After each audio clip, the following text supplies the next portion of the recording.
Assalamualaikum warahmatullahi wabarakatuh. Halo sahabat FG LSN, salam literasi, ayo membaca. Perkenalkan, nama saya Robi Yuri Anggara, SPD, Guru Pendidikan Jasmani, Olahraga, dan Kesehatan dari SMP Negeri 10 Kota Pekanbaru, Provinsi Riau. Pada video pembelajaran kali ini, saya akan membahas tentang materi pola makanan sehat, bergizi, dan seimbang. Nah, kita sebagai manusia setiap hari pasti membutuhkan makan, baik itu makanan berat ataupun makanan ringan. Namun, tidak cukup hanya dengan makanan yang mengenyangkan. Kita juga harus makan dengan pola yang benar, gizi yang tepat, dan seimbang. Apalagi pada saat zaman pandemi saat ini. Tubuh kita sangat membutuhkan asupan gizi agar tetap sehat, kuat, agar terhindar dari virus COVID-19 ini. Nah, pada pembahasan pertama yaitu pola makanan sehat dan gizi makanan.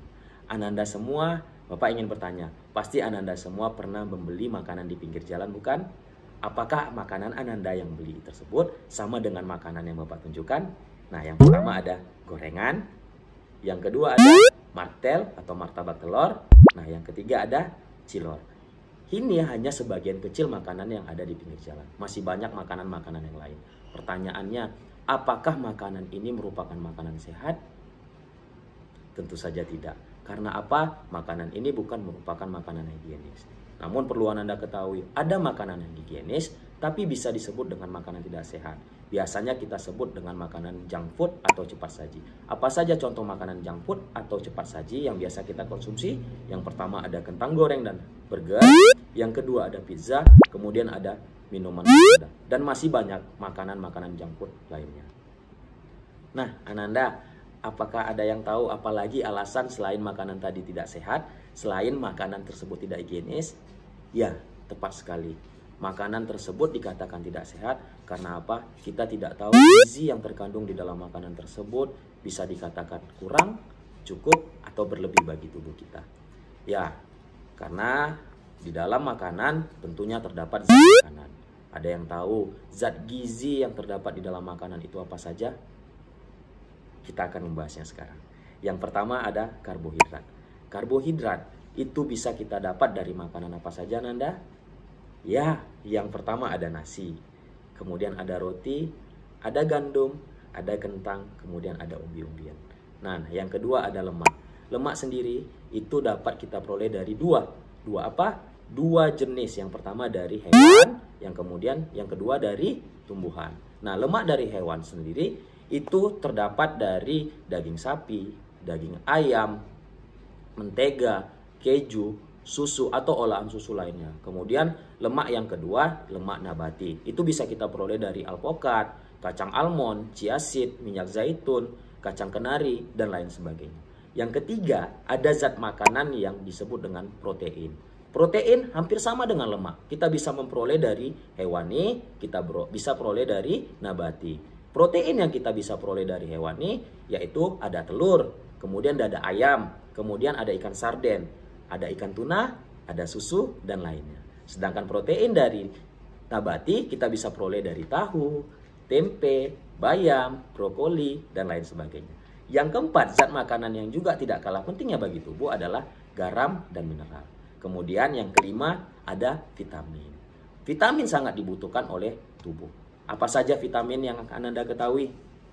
Oke, yang pertama ada vitamin A. Vitamin A kita biasa bisa memperoleh dari wortel dan rimbang. Kemudian ada vitamin B.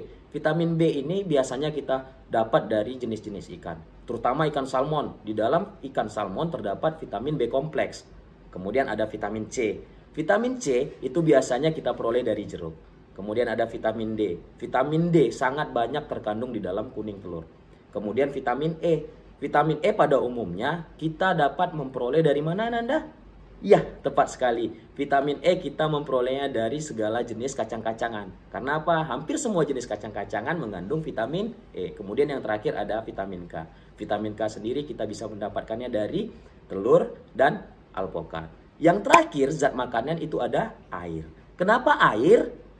Karena air itu sendiri berada di dalam tubuh kita 80%. Oleh karena itu, kita sendiri sangat membutuhkan air.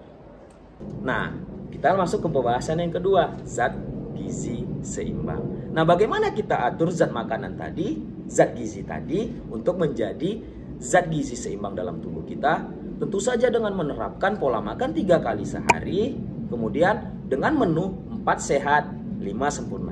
Tidak lupa harus cukup minum air putih. Kita dianjurkan untuk meminum air putih sebanyak 2 liter satu hari.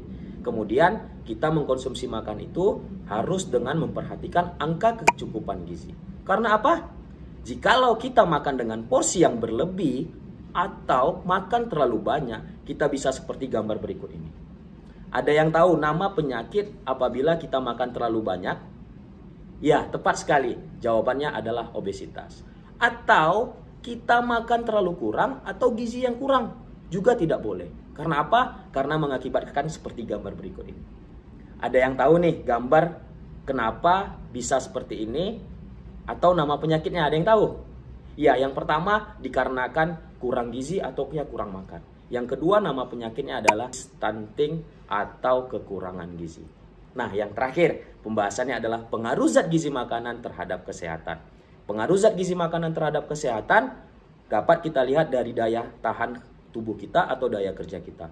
Pemenuhan gizi yang tepat, kemudian pola yang sehat dapat membantu kesehatan tubuh kita. Namun sebaliknya, pemenuhan gizi yang buruk dan pola yang buruk tidak akan mampu untuk membantu daya tahan dan daya tahan kerja kita secara maksimal. Kita bisa melihat contoh berikut. Ini perbandingannya. Ini bapak ibu sedang bekerja di sawah. Kemudian ada siswa yang semangat belajar. Itu dikarenakan apa? Pola gizi yang seimbang serta pola yang sehat. Nah, kemudian kita lihat nih contoh bapak pekerja kantoran yang sedang ngantuk. Atau Ananda sekalian yang belajar sedang ngantuk. Karena apa? Karena pola gizinya tidak seimbang dan polanya tidak sehat. Oke, yang terakhir adalah pengaruh gizi terhadap pertumbuhan fisik dan mental. Pemenuhan zat gizi yang tepat dan benar merupakan modal utama untuk tercapainya derajat kesehatan yang baik. Baik itu usia bayi, anak-anak, remaja, dewasa, hingga lanjut usia. Kekurangan gizi atau yang kita kenal dengan stunting pada masa kanak-kanak selain akan menyebabkan gangguan pertumbuhan jasmaninya, juga akan menyebabkan gangguan perkembangan mental. Seseorang yang kekurangan gizi pada masa anak-anak setelah mencapai dewasa, tubuhnya tidak akan mencapai ukuran yang seharusnya, seperti anak-anak yang cukup gizi. Karena apa? Sel-sel dalam tubuhnya tidak mendapatkan asupan gizi yang tepat. Secara umum, ciri-ciri dari kita mengkonsumsi gizi yang tepat adalah yang pertama, warna kulit segar dan normal. Yang kedua, rambut tubuh dan sehat, kuat. Kemudian, gigi tumbuh sehat dan kuat. Yang keempat, otot-otot berkembang dengan baik. Yang kelima, fisik atau badan tumbuh dengan baik dan sempurna. Kita bisa melihat contoh seperti gambar ini. Ada yang tahu siapa orang yang berada pada gambar ini? Ya, tepat sekali. Orang yang berada gambar ini adalah Cristiano Ronaldo. Dia adalah atlet sepak bola internasional. Mengapa bisa seperti itu? Karena pola gizinya cukup, polanya sehat, kemudian rajin berolahraga. Nah, Ananda semua, kesimpulan pada pembelajaran hari ini bisa kita ambil mulai dari saat ini dan mulai dari diri sendiri. Marilah kita mengkonsumsi makanan dengan gizi yang tepat, pola yang sehat, dan rajin berolahraga. Demikian materi pembelajaran kali ini, semoga bermanfaat. Jangan lupa like, subscribe, komen, dan share video ini kepada keluarga, teman, sahabat yang Anda kenal.